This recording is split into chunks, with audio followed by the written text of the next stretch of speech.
Earth. If you strike me down, I shall become more powerful than you can possibly imagine. What's up, guys? I hope you're having a fantastic day. I have another episode of Darth Lore where we're going to talk about the fighters and ships that made up the Rebel Alliance. First up today, we'll be talking about the X-Wing. It was one of the main snub fighters that made up the bulk of the Alliance fighter craft.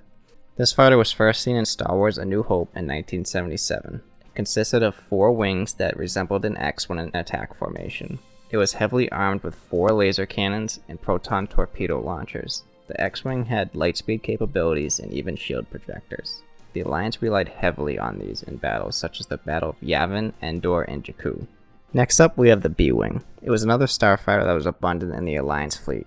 This fighter was an oddly shaped cross that had enormous firepower. It was designed to be a blockade buster that was armed with 3 ion cannons, a laser cannon, 2 proton torpedo launchers, and a twin auto blaster. It wasn't made as much for dogfighting as it was for disabling and sometimes destroying larger ships like Imperial light destroyers.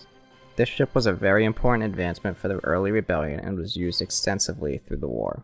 Next up, we have the Awing. This snub fighter was the lifeblood of the early rebellion and was a reliable and agile machine. These were designed for raids and hit-and-run missions. It was armed with 2 laser cannons and concussion missiles. Dual engines gave it incredible speed with a hyperjet for a hasty entry and retreat. These were not the easiest fighters to pilot and required skilled crewmen to use them. The 4th fighter on the list is the Ywing starfighter. The Ywing was almost always used as a bomber since the days of the Clone Wars. In the weapons department, it carried 2 front-mounted laser cannons, a twin ion cannon, and 2 proton torpedo launchers, able to unleash devastating damage to large ships and ground targets.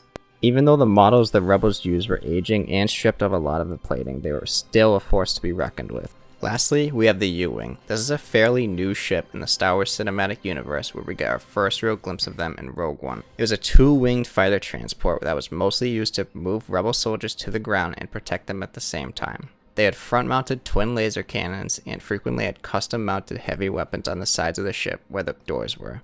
U-wings basically were more advanced Republic attack gunships. Well, that's all for today, folks. Make sure to watch the second part of this video to see more ships that the Rebel Alliance used in their war with the Empire.